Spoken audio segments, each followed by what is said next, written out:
سلام እግዚአብሔር ምስኩልሃትኩም ይሁን ዝተባርኻስ ተቀደሰን ሰንበት ዘኒቆዲሞስ ይግበረልና አብናይሎም ሰንበት ወንጌል ዮሐንስ ምዕራፍ 3 ካብ 1 ሳብ 11 መድኃኒና ኢየሱስ ክርስቶስ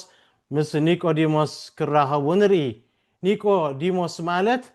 ደም በዕብራይስጥ ከም ዘለዋ ደም ማለት እዩ ኒቆ ማለት ከዓ ንጹህ ማለት እዩ ኒቆዲሞስ ማለት ምባር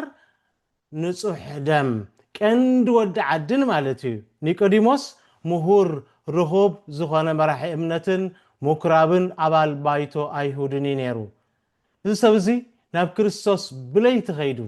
ነዘለው ሓላፍነትን መዝን መንነትን ኣብ ሓደጋ ከይእቱ ንፈሪሳውያን ፈሪሑ ብለይቲ ናብ ክርስቶስ ከይዱ ኣብ ወንጌል ዮሐንስ ምዕራፍ 9:22 እንታይ ይብል ክርስቶስ መሲሕ ኢልዩ ንዝመስከረ ካብ ቤት ጸሎቶም ክሰግዎ ተሰማሚዖም ነበሩ ንዝብል ፈሪሑ ለይቲ ከይዱ ኒቆዲሞስ ንምንታይ ናብ ክርስቶስ ብለይቲ ከይዱ ንዝብል ክነብርህ ጸኒሕና ክርስቶስ ተጸቢይዎ ከምታ ዝደለኻ ልቢ ንልቢ ዕለሉ ክርስቶስ ኣብቲ ታሪኽቲ ናይ መንፈስ ቅዱስ ስራሕ ስለዝኾነ መንፈስ ቅዱስ ንኒቆዲሞስ ናብ ክርስቶስ መሪሕዎ ነቲ ክርስቶስ ክህቦ ዘለዎ ሃብቲ ናይ ድሕነት ክቕበል ልቡ ኸፊትሉ መንፈስ ቅዱስ ሰማያዊ መልእኽቲ ምእንቲ ክቕበል ናብ ክርስቶስ ከይዱ ማለት እዩ እግዚአብሔር አምላኽ ሓደ ንውልቁ ዝነብር ኩነት ከም ዘይኮነኻ በዚ ንግንዘብ እግዚአብሔር አምላኽ ናይ ፍቕሪ ሕብረት እዩ ናይ ፍቕሪ ሓድነት እዩ ኣብ ወልድ መንፈስ ቅዱስ ማለት መንፈስ ቅዱስ ከዓ እቲ ናብ ልብና ዝለኣኽ ፍቕሪ እዩ ነቲ ዝወሃበና መልእኽቲ ብኸመይ ንቕበሎ ውሳጣዊ ልብና ንዝትንክፍ ኩነት ብኸመይ ንቕበሎ ብኸመይ ነዳምጾ ብኸመይ ንሰምዖ ነዚ ዝሕግዘና ወትሩ መንፈስ ቅዱስ እዩ እግዚአብሔር ኣብ ፍቕሩ ክንጥርነፍ እዩ ዝደልየልና እዚ ከዓ ብምንታይ ይኸውን ብስራሕ መንፈስ ቅዱስ እዩ ዝኸውን መንፈስ ቅዱስ ፍቕሪ አምላኽ እዩ ኣብ ውሽጢ ልብና ውሳጣዊ ሕቶና ዝሰምዕ መንፈስ ቅዱስ እዩ ናብ ሕብረት ክርስቶስን እግዚአብሔር አቦን ከዓ ይወስደና መንፈስ ቅዱስ ኣቐዲሙ በሕብረት ብምሕረት ከዓ ይመጸና ንኒቆዲሞስ ናብ ክርስቶስ ዝወሰዶ ክርስቶስ ዝገበሮ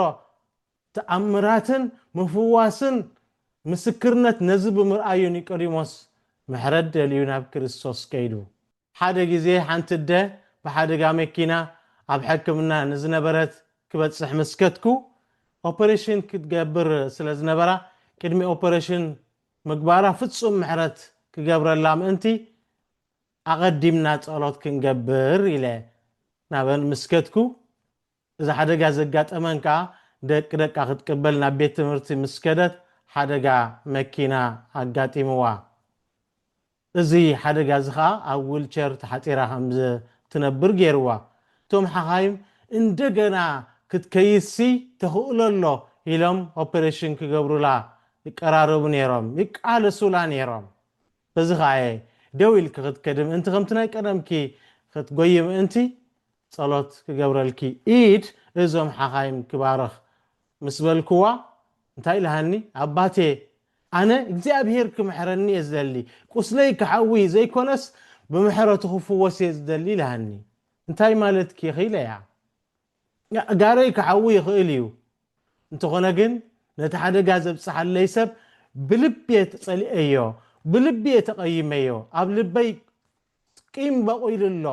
ኢልሃኒ ክምሕር የቕራ ክገብር ክፍወስ የዝደሊ ምእንቲ ክሕደስ ህይወት ክህልወኒ እንደገና ዳግም ክሕደስ እንደገና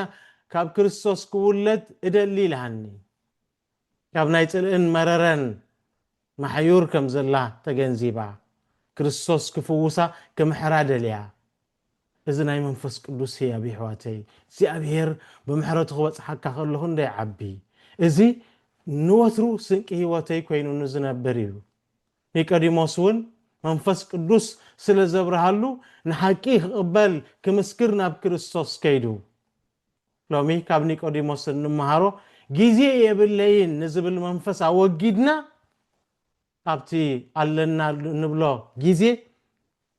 ናብ ክርስቶስ ከድና ክንምሃር ናብ ቤተ ክርስቲያን ከድና ክንምሃር ጊዜ የብለይ ንዝብል ኣወጊድና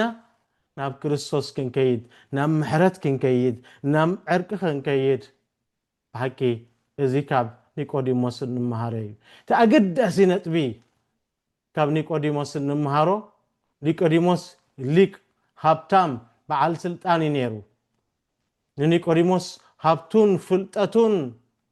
ስልጣኑን ካብ ክርስቶስ ፈጺሙ ኣይ ፈለዮን ኣብዚ ዘመን ገሊኣቶም ስልጣን ምስ ሓዙ ስልጣኑን ካብ ቤት ኣምላኽ ፈልይዎም ንርኢ ገሊኦም ተማሂርና ዝብሉውን ትምህርቶም ፍልጠቶም ካብ ቤተ ክርስቲያን ካብ መንፈሳዊ ህይወት ከም ዝርሕቁ ምኽንያት ኮይኑዎም ንርኢ ቶም ሃብታማት እውን ድሕሪ ገንዘብ ክጎዩ ካብ ቤተ ክርስቲያን ክጠፍኡ ንርኢ እዚ ኩሉ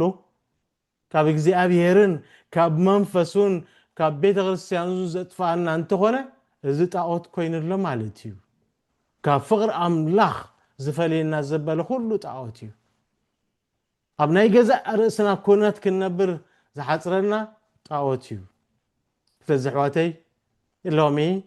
ጊዜ ንእግዚኣብሔር ክንህቦ ኩነትና ንእግዚኣብሔር ክንህቦ ኣቐዲምና መንነትና ንክርስቶስ ክንህብ እሞ ኣብዚ ዘመን ጾም ከዓ ብፍላይ ኩለንትና ይንዓኻ እግዚኣብሔር ኣምላኽ ቅድሚ ዝኣገረ ንትህበኒ ዘበለ ንዓይ ክትባርኽ ንደቀይ ክትባርኽ ንሓዳረይ ክትባርኽ ኢልና ኣቐዲምና ናብ ክርስቶስ ክንውፈ ኩለንትናና ከዓ ንእግዚኣብሔር ክነወፊ ጊዜ ሂብና እግዚአብሔር ክንቀርብ እግዚአብሔር አምላክ ይحግዘና ዝተባረኸ ዝተቀደሰ ሰንበት ንኹልና አሜን